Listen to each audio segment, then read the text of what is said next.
streaming.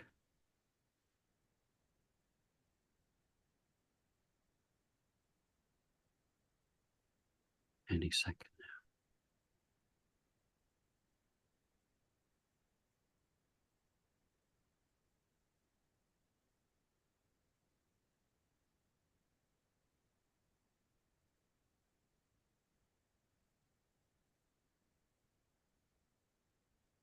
I think any second now we are going to appear. Oh, yes, I see us. We are live. Hi there, Elevated Planet community. This is John Drew here from Elevated Planet. Any second now. Angel. To appear. Sorry, I've just got to turn my volume down over here now. Technical No worries. stuff. No worries. Anyway, This is all yours, Jolene. the foibles and the fumbles of life.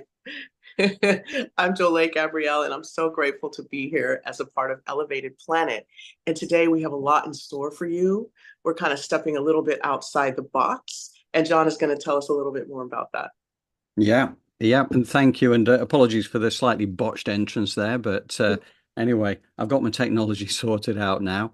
And yeah, we are, again, I think we're kind of getting a little bit more edgy these days. This is kind of why we're using this Nos Populi, We the People thing, because it is of this time.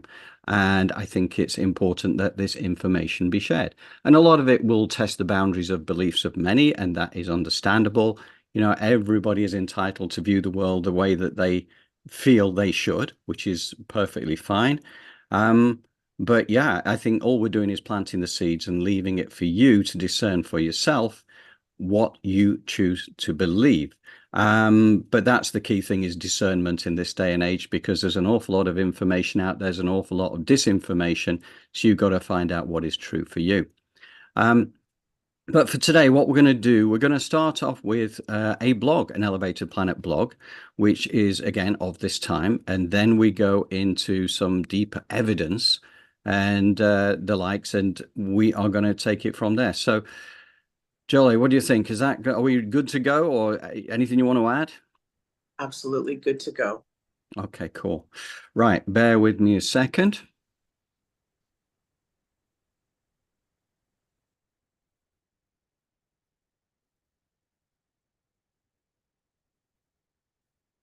Hi there, this is John Drew here from Elevated Planet, and I'm bringing you another blog today, which is entitled Ain't Nobody Here But Us Chickens. It is time to scratch below the surface. This is a blog originally published on February the 12th, 2023, but it is still exceptionally relevant today, maybe even more so than it was over a year ago. So here we go. When you examine the weight of evidence that our galactic cousins, extraterrestrials, are already amongst us, it is overwhelming. And you don't have to take my word for it, nor indeed should you. You simply have to free up your mind to the possibility, and having done so, start to explore the substantial evidence with eyes and mind open, and brace yourself for a shock. Yet so few of us realize this simple truth about our intrepid galactic friends, so we have to ask why that is the case. What you soon come to realize is that this demonstrates the success of the ongoing campaign of deliberate disinformation and ridicule applied to something that has actually been staring us in the face all along. It also relies on the fact that most people just want to get on with their lives and not concern themselves too much with the thought. However, there is a bigger point here. If so many can be successfully deceived, what other realities have we been spoon-fed over the decades in order for the master manipulators to control the way we think? The more you examine that point, the more alarming it becomes. You realize that these people continue to shape our realities to this very day, and their control of the mainstream media allow them the ability to do this with ease. Who are these people? Well, Nostradamus referred to them as the Cabal.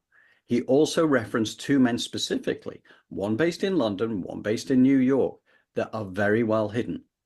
But they control most of the economy of both the known world and the third world, and they manipulate governments. He said that these men would also set the scene for the third Antichrist. Nostradamus saw possible or probable futures. We know much of what he saw has come to pass, including the second Antichrist, which was Hitler, and the way the Second World War played out, and he foresaw the attack that took place on 9/11. But because the timelines changed, nothing he saw was absolute. As Nostradamus said, "Prevenu est prevenu," or forewarned is forearmed. He hoped that through his prophecies, some things could be averted. How dangerous does it get? Well, we are currently being led into a war on a bunch of false beliefs, just as has happened multiple times before. An obvious recent example was the Gulf War, which was instigated to gain control of oil population under the false claim that Iraq had weapons of mass destruction. Understandably, not many had sympathy for Saddam Hussein, but how many innocent people had to die to have their lives destroyed in order for the Western world to seize these prized assets? There are those that make significant amounts of money by propagating war. They are very powerful people. They have significant control over governments, and they do not concern themselves with collateral damage. It's just a power game. The creation of fear, lack of resources and money, division between nations, the call to instant judgment, the media obsession with only showing the darkness when so much light exists in the world, encourages people to buy into the war narrative. People will feel that we have no choice. We have to defend the righteous and defeat the enemy. The cycle of distortion and manipulation has to be broken, and that time is coming. That's not to say the war will be avoided, because I believe that this has to play out to let us get to where we are going. However, particularly from 2027 onwards, the chickens will be coming home to roost, and a lot of powerful people will be sent to the planetary naughty step to think about what they've done. Thereafter, the truth will fully unfurl itself, and as we know, the truth will set us free.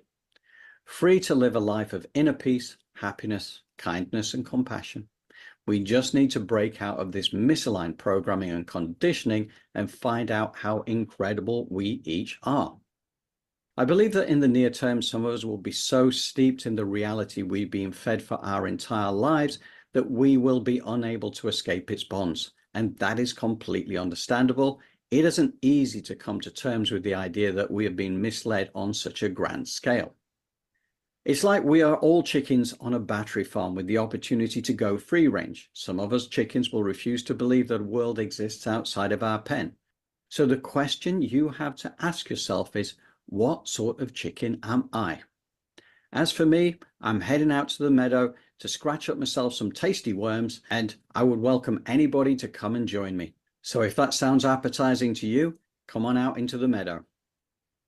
In order to find our freedom, we firstly have to appreciate that we have been misled and that the time has come for us to take back our power. How? We simply step out of fear into fearlessness, then no one holds power over us.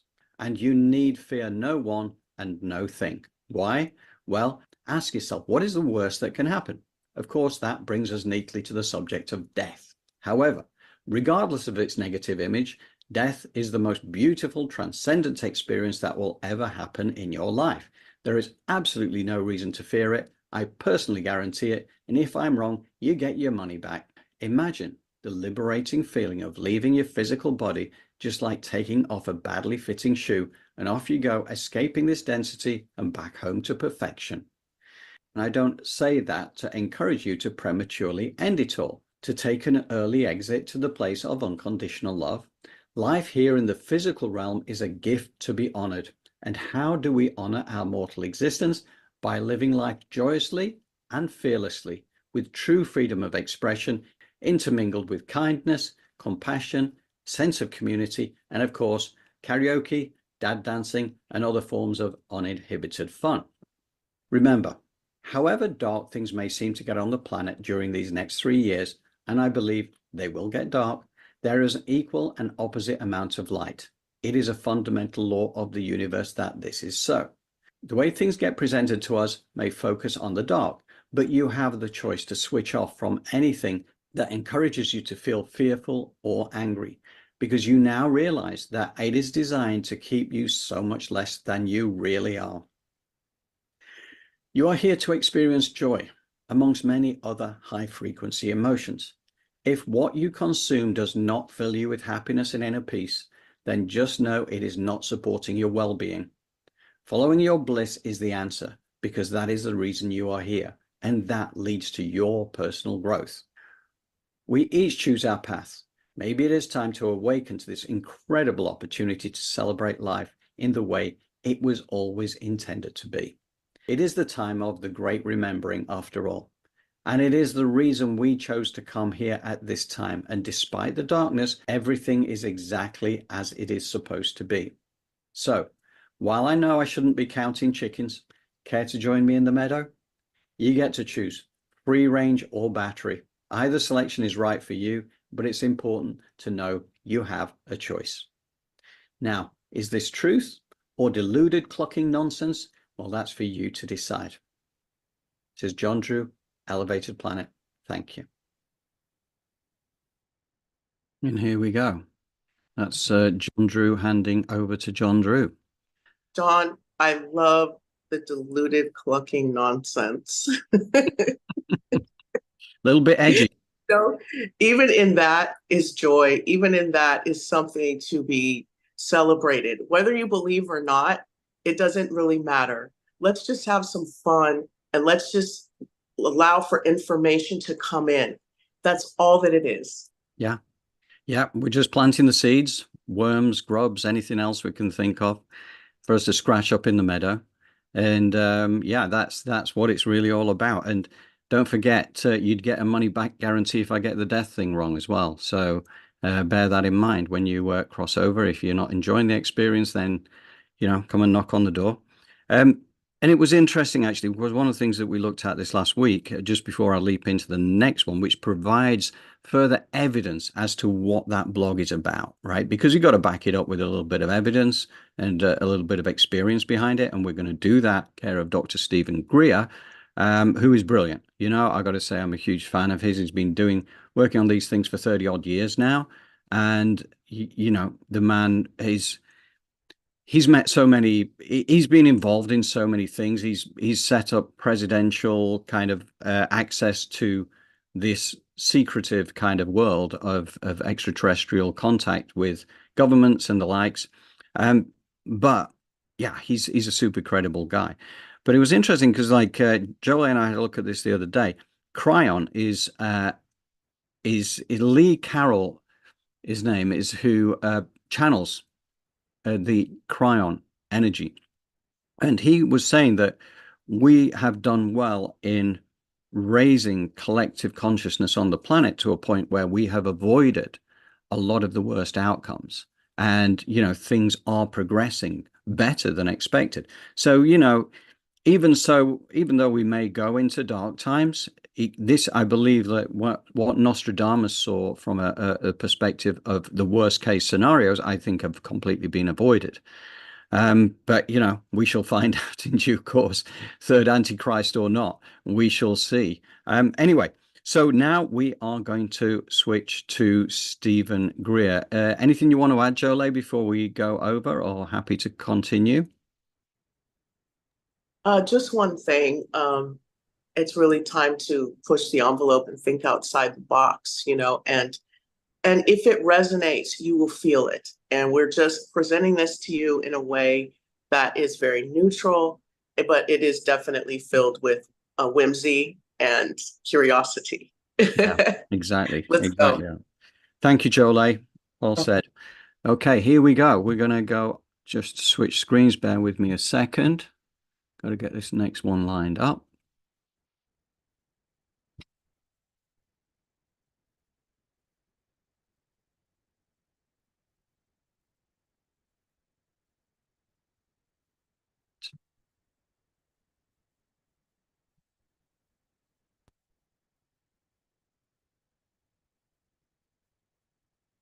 Actually, this ET I'm talking about is probably about 4 to 5 feet tall. I didn't know what the heck was going on. And I was up on this mountain in outside Boone, North Carolina, up in the mountains. And this, at first I thought it was a deer on its hind legs looking at me. And because it had deer-like eyes. and it came over and touched my right shoulder so firmly I could see the indentation. And with that, there was an electromagnetic field. All my hair stood on. It's when I had hair, and all my hair stood on end. And it was this amazing event that happened with this being. So, and, you know, it was not at all frightening to me. It was beautiful, but and I think that what the interest of that particular experience, what those ETs was a young guy, 18, who had had a near-death experience, who understood consciousness and understood the central role of what's called in physics entanglement, where everything's connected in the consciousness field, but also in physics. And so in order to understand going from a far distant star system to here, you're not going to do that in a straight line at the speed of light. You're going to do it through understanding what the physicists call non-locality, where nothing has to be fixed in space-time. And this gets into some very advanced concepts. But the ultimate non-local field is you right there. You're awake and conscious.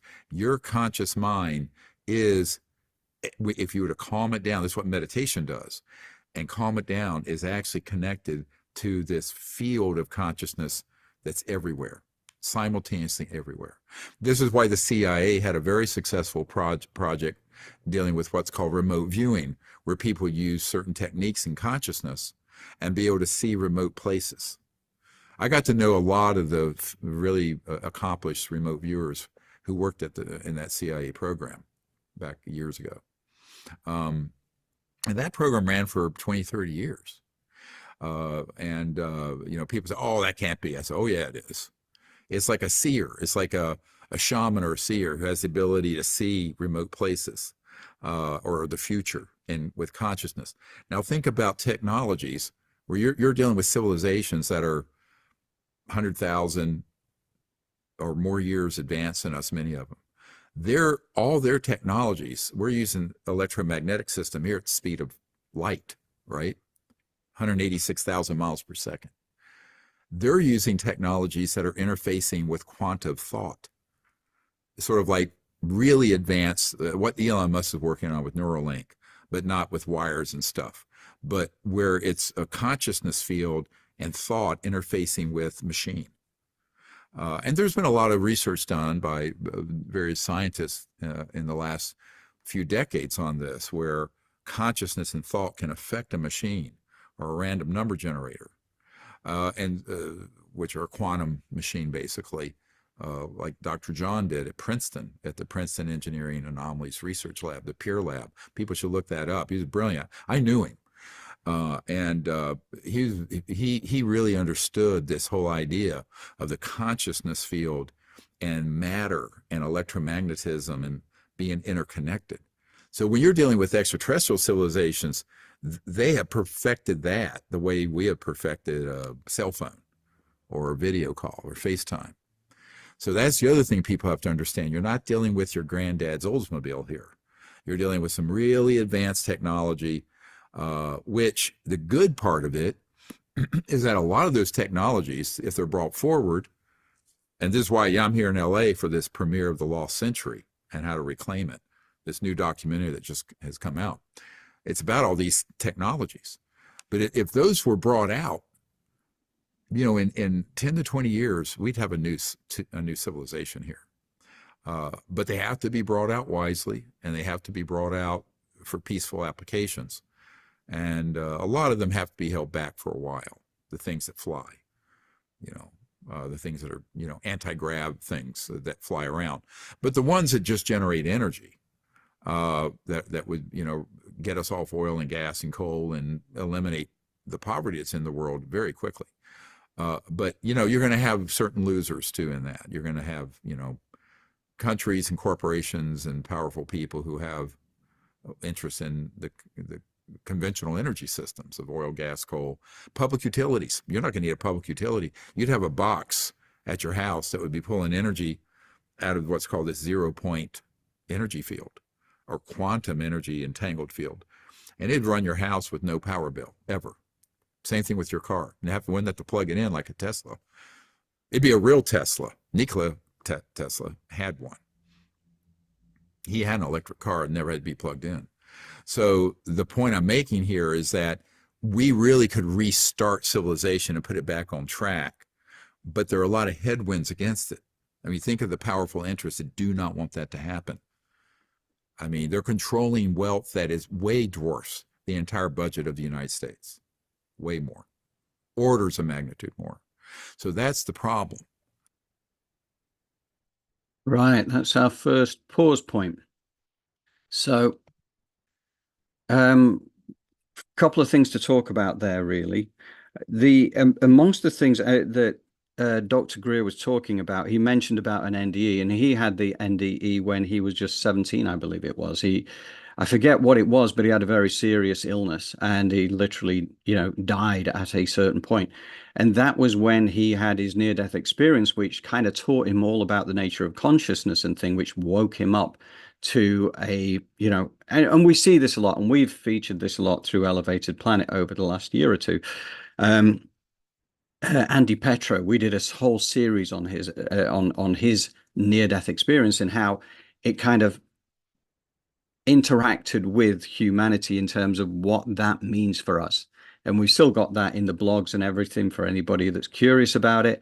And it's a fascinating experience once you start to break it down. But that was kind of what triggered him into this state where he was more available to these higher consciousness beings, such as he encountered when he was 18 up in the mountains. So, and again, I know certain people will think that is just deluded, but in reality, I'm very confident, heartfelt confidence that Mr. Greer is absolutely, totally right about what he talks about.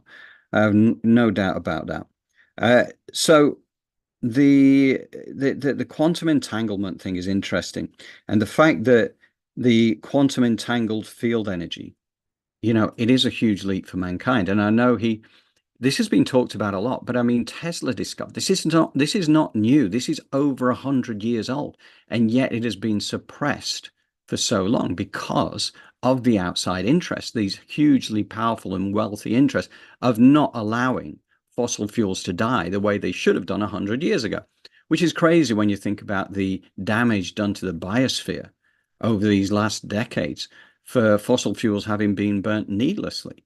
So it's crazy stuff, but this is now starting to come to the surface, and this is part of the age of Aquarius, where the misdeeds of the past start to be revealed such that we can move forward. We can actually start to tap into these new technologies, which are going to advance us massively. It is going to change the world we live in.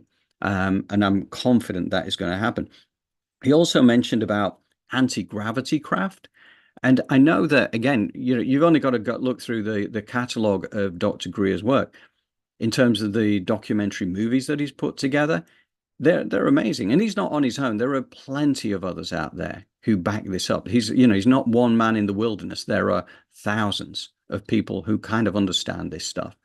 But the anti-gravity, I believe it was 1956, it was conquered. It might have even been earlier, but I think it was 1956 at the US Naval Laboratories. And they have the documentation that backs these things up. Dr. Greer, on his website at seriousdisclosure.com, has many of these documents. Actually, you can go and look for yourself. You can see for authenticity purposes whether you believe it to be real. And it is quite staggering. I mean, I have a bunch of them that I've saved myself because, they really do make you think differently about life and about the opportunities we have going forward, because so much of this stuff has been suppressed, but it is starting to come to the surface. So let's celebrate that fact. And you mentioned about the random number generator kind of experiment where consciousness affects the outcome of things, which tells us that consciousness is different to how we kind of now that's been around for a while. That double slit experiment, which changed the direction of the energy based on who was looking at it, and it's kind of that it all spills out from there into the quantum entanglement side of things, way beyond my pay grade, that's for sure. But I find it fascinating, I really do. But Jolie, can I call you in for your comments on that? Way beyond your pay grade. I love that. Doesn't But take it isn't. It isn't. Let's bring some spirituality into here for a moment, because there are so many things that touch on how mankind has um, special stuff, I guess, special sauce. There's all kinds of bloodlines. There's Rh negative. They don't know where that comes from. They say maybe that's possibly alien DNA. There's been so many things that speak to even being able to remote view. All of this stuff is just remembering. When you think about Lemuria, and John, I know you like to talk about that, like Atlantis, like what was going on there? And when they say there's nothing new under the sun, you know, they're talking about these technologies and they're talking about these things that link, like he says, the mind. Now the mind, you're being able to go quantum, and your thoughts. I know you guys know what I'm talking about, because where the rubber meets the road is you're online and you say, I really want some fried chicken tonight. And then all of a sudden you see all these ads for chicken and restaurants. And you're like, I didn't even say that out loud.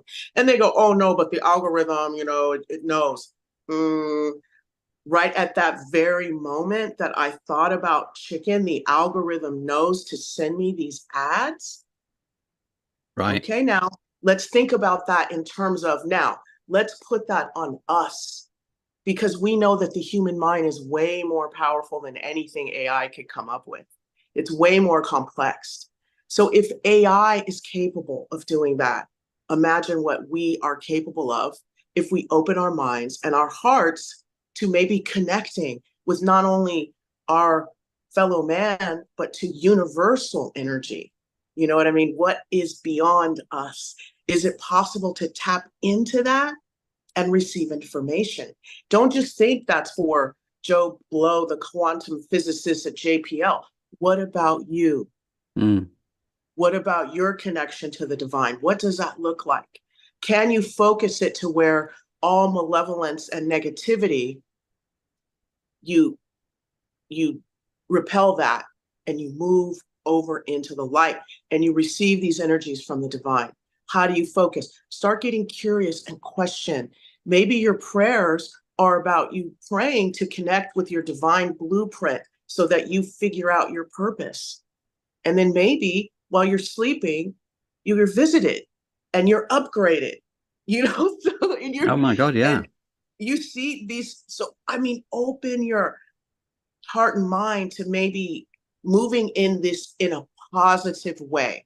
And the best way to go is to start with neutrality, Yes. right? Yes. Okay. And yeah, it's interesting because, like, yeah, absolutely, the Atlantis thing and the Lemuria thing as well. You know, I do believe those civilizations were significantly more advanced than we are now in many ways, you know, but they were flawed in their own ways as well. Hence the demise of certainly of the Atlantis side of things, but certainly telepathy was a normal method of communication, as I understand it, and children were taught this from a young age. You know, they would go to school and they would, yeah, whereas we are told it doesn't exist, therefore that muscle never gets developed. Apart from certain people who are very talented like that, who have a strength and they tap into it, then there are those that you know can develop those psychic senses, right? So Right. as you say, Jolie, and I do believe you're absolutely 100% right. I think that we are in for quite a ride actually in the next few years in terms of our spiritual development and our opportunity for personal growth that comes from this great remembering time when we start to realize we're more than just a meat suit, you know? Correct. And, you know, I think, again, I know they mentioned in this first section again about the importance of meditation. And I think that is clearly a big part of this as well, is being able to do the visualization and stuff that, you know, wish you help us with, Jolie, and it's important.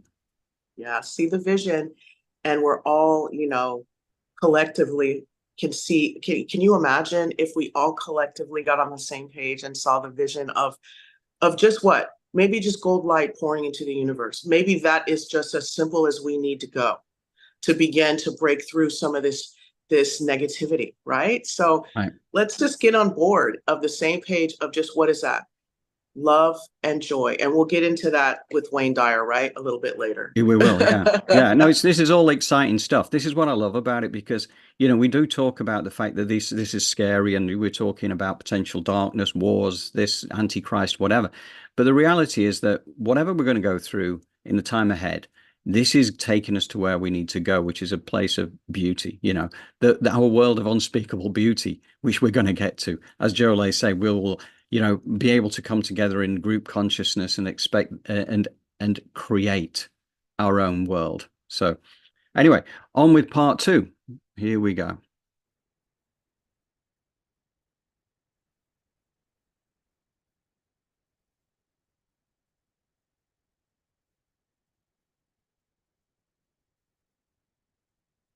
I think certainly now, since 60% of the population believe there's life out there, and more than that number now believe that the UFOs are real. Now that the Pentagon has admitted those objects that they have on sensors and cameras are real. And I've talked to the F-18 Hornet pilot who took that footage. So, I mean, this is getting to be a settled question. I think back in the 40s, 50s, there was some of that concern. There's still some of that concern from your more fanatical religious elements who don't want to accept that there's life anywhere but here. But that's the lunatic fringe, 10, 15%. I think most people accept that. I was at the Vatican talking to one of the chief theologians for the Pope some years ago, and he said, God is not so stupid to have left all of his hopes for intelligent life in the universe in just humans. It was very funny. It was a Monsignor Balducci. We have a great interview with him, by the way. He's passed away, but he is a wonderful guy.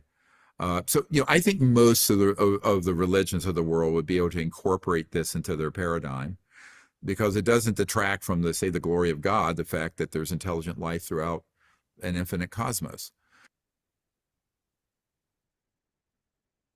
Well, honestly, I don't necessarily think that there were the ETs that made them.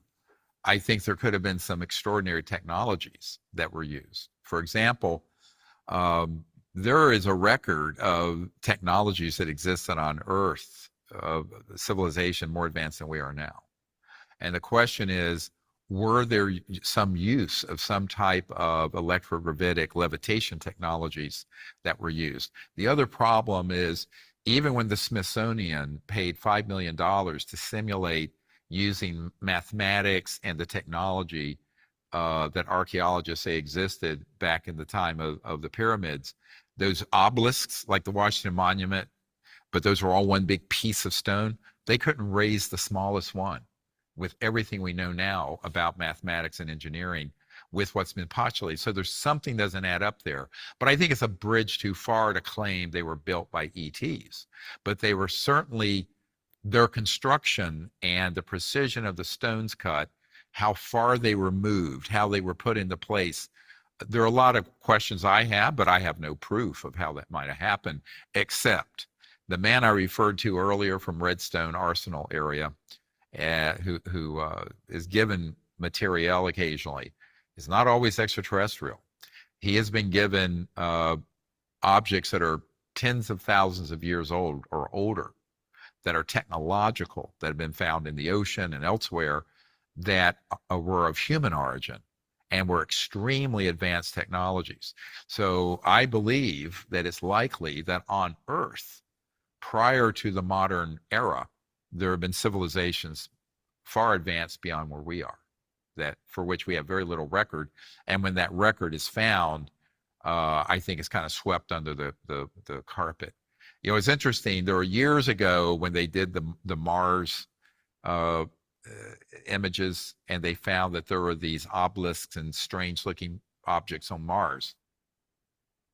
I went out to the Goddard Space Flight Center here outside D.C. to meet with Mark Carlotta and some other scientists there, and they said, "Yep, it's been pixelated out for the public, but there are structures there, and they were very ancient. But we're talking millions of years old, millions." And I was out in California after I had disclosed this to some people, and a man came up to me from JPL, Jet Propulsion Labs, and I didn't know him. He knew who I was and said, Dr. Greer, here's the issue. You're right, those exist, but we can't disclose that. I said, why? It's not an operational ET device. It's not, it's old. He says, yes, but you don't understand how powerful this information is. I said, why? He says, if this was disclosed, it would collapse the fundamentalist orthodox belief systems of every religion on earth.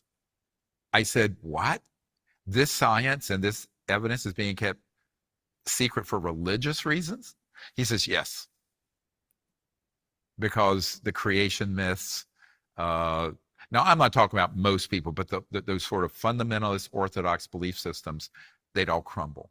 They'd be completely gone. We might find out that the origins of Homo sapiens altogether isn't what we think, either Darwinian or other. So there are all kinds of implications to this issue.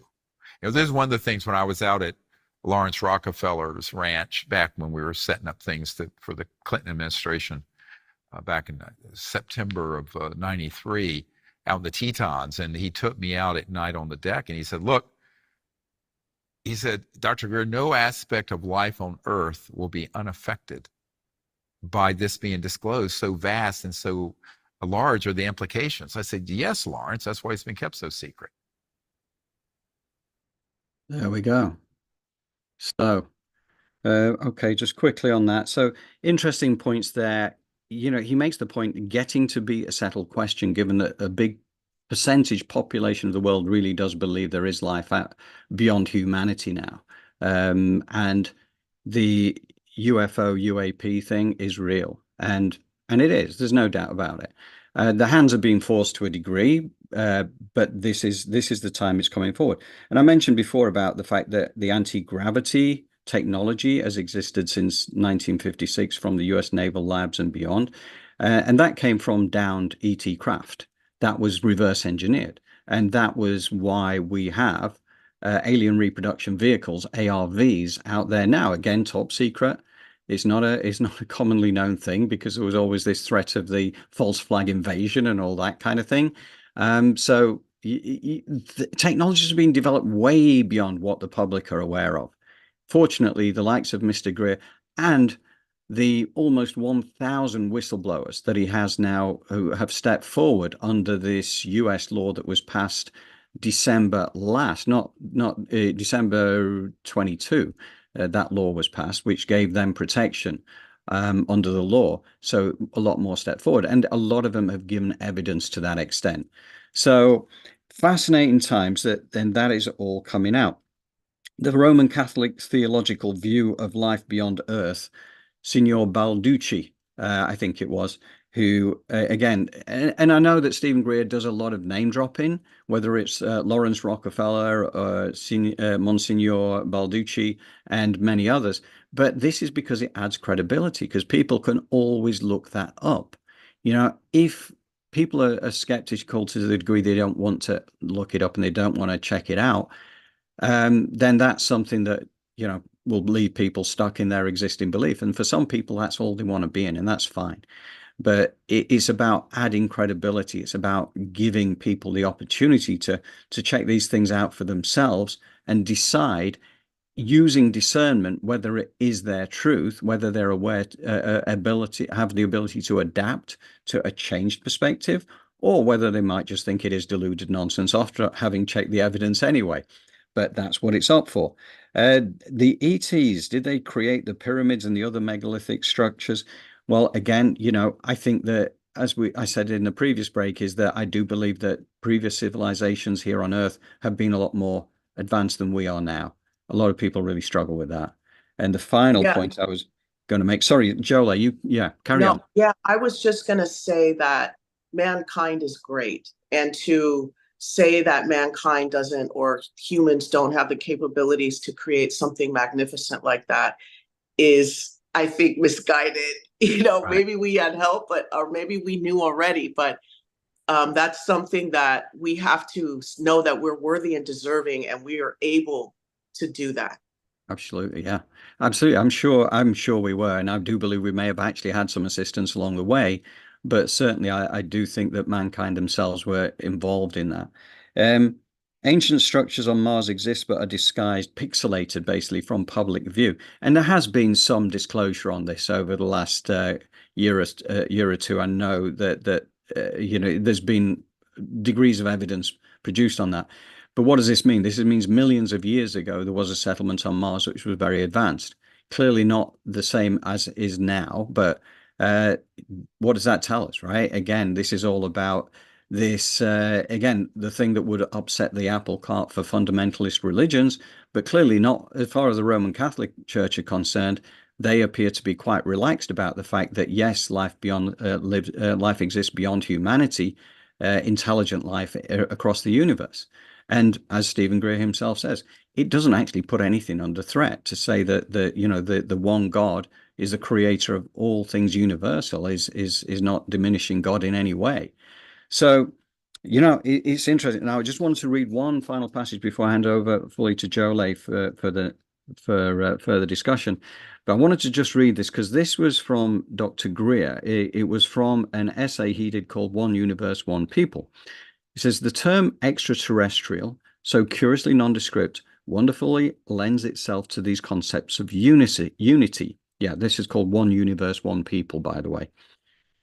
Regardless of planet, star system, or galaxy of origin, and no matter how diverse, extraterrestrials are essentially intelligent, conscious, sentient beings. Humans are essentially intelligent, conscious, sentient beings. We are essentially one. On this basis, we may speak of one people inhabiting one universe, just as we now envision one people as children of one planet. Differences are always a matter of degree, but true unity established in consciousness is absolute. The beings currently visiting Earth from other planets, while no doubt different from humans in both superficial and more profound ways, are nevertheless conscious, intelligent beings. Consciousness is the basis for both human and extraterrestrial existence and is therefore the foundation for unity and communication between the various people of the universe.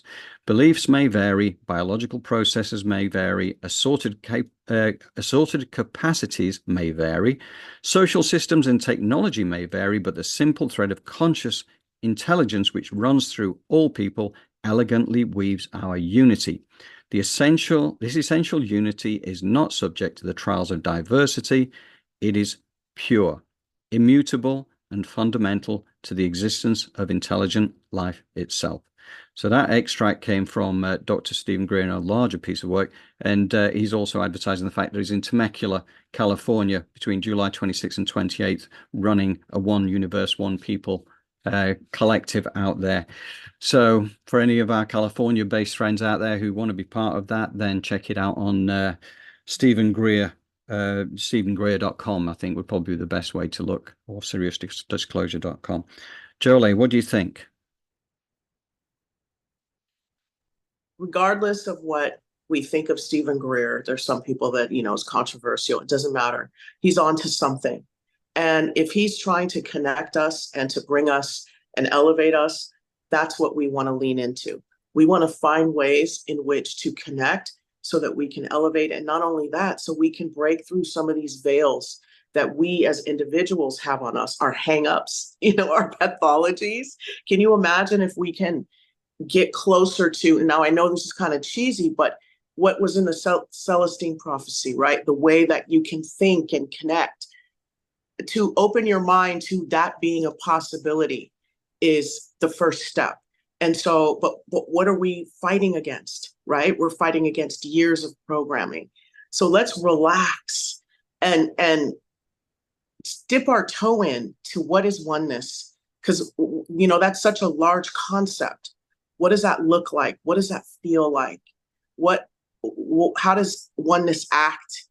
How does it sound? Right? So these are some of the visceral ways, because I say all the time that spirituality, when you start intellectualizing it, it kind of dies. Yeah. But the mind has to understand some of these concepts in order to feel safe enough to allow the body to do what it needs to do. And that's where the spirituality comes in, is through the emotion and the feeling. When the hairs on your body stand up, okay, now we're talking. When you start to cry or feel a joy, okay, now that is the energy. Close your eyes and see yourself at your goal. See yourself where you want to be when that feeling hits you. That's part of the skill set. So when we creatively visualize, we're looking to feel that feeling. So it adds the gas to our goals and our what it is we're trying to achieve. Okay, so that's what I would like to say about creative visualization. We're giving the mind something to do so that the body can relax and manifest. Okay, so are we gonna? That was my contribution. I know it was long. No, that's great. That's great. So before we go to your meditation, right? Yes. We're gonna go to a piece which is from the Tao, right? Which is an interpretation by Wayne Dyer, the late Dr. Wayne Dyer, on the Tao, which he was, I mean, this is a really, really, really good book, and I definitely recommend it. But we just wanted to do a little less than 5 minute section which talks about oneness consciousness as Lao Tzu, who was the philosopher who created the Tao back 2,500 years ago, how Wayne Dyer brings a modern day interpretation to that, around which Jolay will then ultimately do as a meditation. Yes. Okay, let's do it. Bear with me. Just got to switch this around a bit first.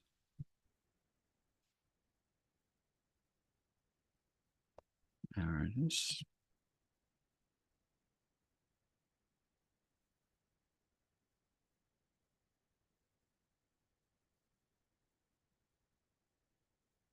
Living oneness. This verse of the Tao Te Ching examines the paradoxical nature of life on earth. Lao Tzu encourages the attainment of comfort with the seemingly incompatible opposites of body and soul, which form the basis of our daily life. We are connected to the power of the eternal Tao while simultaneously being an immortal physique. As we take on this seemingly ambiguous stance, we begin to see the world revealed as flawless. Everything that seems to be absolute is an opportunity to recognize its paradoxical reality. This teaching takes the form of a series of questions. Can an adult body, with all of the conditions inherent in the aging process, such as stiffness, soreness, limitations caused by aching joints and so on, can it be as supple as a newborn's? Is it possible to be someone who works and struggles and still be the feminine spirit birthing creation? Can one succeed in these and similar ways and still be free of feelings of self-importance? Is it possible to stay true to the Tao without allowing ego to dominate, yet successfully function in an ego-dominated world? This 10th verse promotes a way of living that is guided by the power of embracing the one when the illusion of duality appears more powerful. Read Hafiz's writing on this subject thousands of years after the Tao Te Ching was written. Quote, "Only that illumined one, who keeps seducing the formless into form, had the charm to win my heart. Only a perfect one, who is always laughing at the word two, can make you know of love." End quote. Our origin cannot be split, yet we're in a world that all too often seems to reject the perfect oneness that is the Tao. We can personally live the Tao by suspending our belief in opposites and reactivating our awareness of its unity. That is, we can surrender ego and be in this world without being of it. This is my interpretation of Lao Tzu's advice from his 2,500-year-old perspective. First, embrace oneness by seeing yourself in everyone you encounter. Rather than having judgmental thoughts about those whom you regard as separate or different, view others as an extension of yourself. This will diminish self-importance, and it will unite you with what Lao Tzu calls the primal virtue. Letting go of ego-dominated thoughts lets you sense the oneness that you share with others. Thus, you give yourself the opportunity to feel a part of the all-embracing Tao. Practice inner awareness whenever you feel yourself about to criticize anyone or any group. News reports designed to encourage your sense of separateness or superiority in relation to others can be a perfect time to do this. Find yourself as one of them. In situations where you're expected to hate an assumed enemy, stop yourself from these judgments and walk an imaginary mile or two in their shoes. Do so with all forms of life, even the plant world, See yourself in everyone and all creations, noting the Tao in this simple observation: we are the world. And secondly, take pleasure from what you possess without being attached to these things. Let go of your identification with your stuff and with your accomplishments. Try instead to enjoy what you do and all that flows into your life simply for the pleasure of doing and observing the flow itself. You literally own nothing and no one.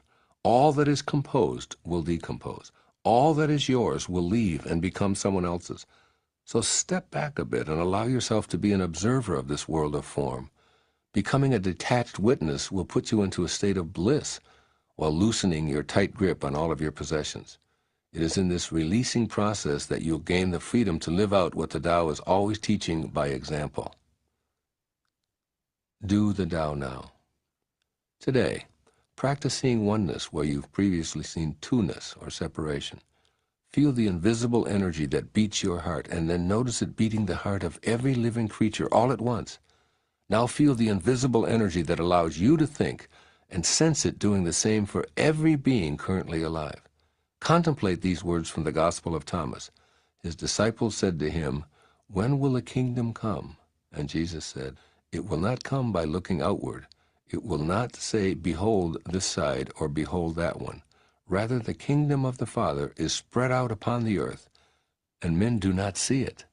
Today, know that practicing oneness thinking will help you see that kingdom." Well said, Wayne Dyer. Brilliant stuff.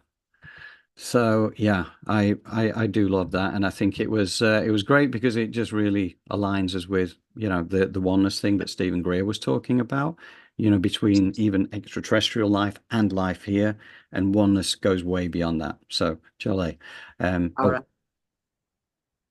just one quick point, and then I'm going to shut up, right? Because what I'm going to say is that I'm going to we will finish with the meditation as we did last week. We will not come back after that. Okay. So basically the lead into the meditation, then I'm going to get meditation waterfall going in the background once you're ready to go, Jolie. And then we will say farewell, because we will send the weekly out probably tomorrow with the recording. But other than that, Jolie, I am handing over to you. Thank you so much. I'm so grateful to be here. And when we speak about oneness, you know, the oneness starts with us and within. Oftentimes, we're not even holistically one with ourselves. And so, therefore, how do we expect to be holistically one with others? Most of the time, it's by force or sheer will. And so, with our feet flat on the floor, our palms face up on our thighs, as we feel safe, we're in a comfortable, safe place, whether that's laying down or sitting down. You know the drill. For those of you laying down, keep your feet flat on the floor for the first part of the meditation. And question yourself from a heart-centered space. What does loving myself feel like? And let's get to answering that question as we begin to ground our energy into Mother Earth. We're just going to make it simple and quick, because as we know, oneness is easy. It's simple. When we're oneness with ourselves and with others, our environment is in flow. It's that simple. So we're going to flow down through Mother Earth, and we're going to root our energy because we're worthy and deserving of receiving the messages from the Divine Mother, and allow for us to be nurtured by her. So just take it in. Root yourself with a 6 inches in diameter grounding cord. Pull in your aura layer to be 1.5 feet around you. That's your personal space and your energy. You command it. This is how we began to get into oneness, by having confidence in our own energy field, as we call our higher self above us, at a comfortable distance from the crown of our head. And now all of us knows our ego and every part of us are going to default to the guidance of the higher self, which is connected to everything that is divine. We're going to snap our astral body, and it's time to come home. Our astral body, when we sleep, is floating out there, helping us solve our problems. Come back in, bring me that information. So we snap its feet in our feet, knees in our knees, hips in our hips, shoulders in our shoulders, head in our heads, hands in our hands. fitting inside of us like a hand fits inside of a glove. We are all back together. We're going to get rid of everybody else's energy by putting 2 roses outside our aura layer, opening our brow like we would the lens of a camera, and moving out all people, places, and things into that rose outside our aura. We're not going to worry about what that looks like. We're just going to command it to be so. And that energy flows in there as we simultaneously put a golden sun above our head. And that's being filled up with oneness, with divine life force energy, cosmic divine life force energy. It's being filled up with that. Limitless possibility is in that golden sun above your head. You are worthy and deserving of it to come down into your body. But first, we're going to open the bottoms of our feet like we would the lens of a camera, and we're going to call in 15% earth energy of a color that resonates with you. Is it red for movement, action? Is it yellow for personal power? Green and blue for healing? Is it all of them? Bring them all in for joy and amusement, and move that up the side channels of the legs, allowing for that, for all you oldies out there, to pull in the joints and move out all of that stiff energy and bring in that supple energy of a baby, like Wayne Dyer talked about, as it moves up into those hips through the femur. A little bit of it does a U-turn, goes down the grounding cord. The rest of it starts to fill us up like water fills up a cup, as that gold light then begins to cascade down as we open our crown like we would the lens of a camera. It is coming through that golden sun. We're not ready for it yet. So bring and allow for that golden light to cascade down through your crown, moving into all those folds of the brain, filling up your face, beauty, beauty, beauty, moving down the neck, moving down that spine, meeting the energy, the earth energy in that first chakra, and filling you up like water fills up a cup, moving through all those systems and organs, bringing you into optimal health. Open your hand chakras as this energy sprouts out your feet, hands, and crown chakras, filling up your aura layers. And you just feel the energy of the divine filling you up, making you healthy, and creating this beautiful energy that is allowing for your aura layer to open up and connect with your fellow man, allowing for the energy of the divine. You can just see yourself put your forehead on someone else's, and there's just this energy of this, not even a mind meld. We don't even want to connect with the mind that's been created by man. We are connecting with divine mind, that universal life force grid that's created by divine energy. That's what we're connecting with. That MK Ultra crap, we send that away. We are over here in the divine light, and we are one with the cosmic life force energy. And now we are all dissolved, and we are the space within the space. So now we're getting to work here. So I want you to sit in the energy of your goals. Where do you see yourself? Where do you see your fellow man? And how is he and her participating in your good and in your joy and in your love? How is it that we are creating this beautiful cloud, cosmic gold of divine oneness, which is leading us towards unspeakable beauty? But each little microscopic part of this cloud is your goals and you, that makes up this whole thing of light, this cloud of light, your goal, this etheric energy. I want you to just see it. You're it. And it is you. And inside of this etheric energy, every little cell is containing your good.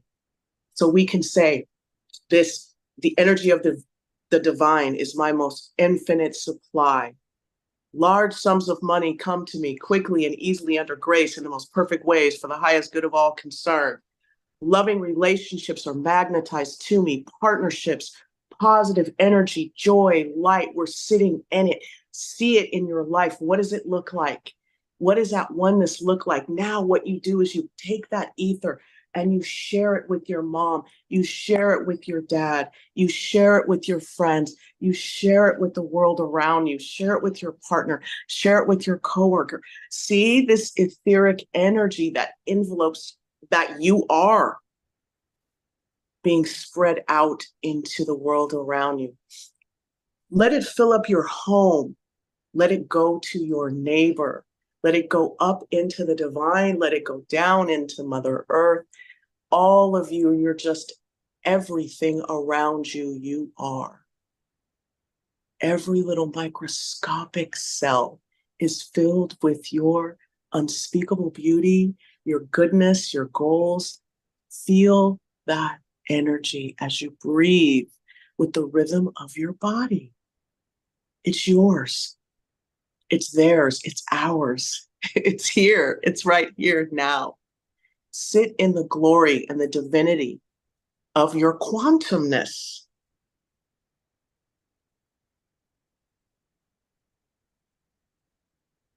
And of your abilities to connect with divine energy and do magic. Just with your brain and your body and the soul that is within. Align with your highest good, which is for the benefit of you and the world around you. Let's go quantum. You are one with everyone. Get neutral. Get gold. Take a deep breath in. Exhale. Bring your awareness back into your heart chakra, back into your body. Reformulate yourself. Yes, there's still a little vanity in this human body. There's nothing wrong with that, as long as it is guided by the highest part of you to bring love and joy to the world. Embrace your prosperity, because it's going to allow you to pave the way for others. Have mastery over this dimension so that you can open doors for yourself and other people and have access to the things that create unspeakable beauty. You're safe, you're permitted, and you're allowed to do that. Take a deep breath in, exhale. Go ahead and close your feet chakras, your hand chakras. Bring that golden sun down.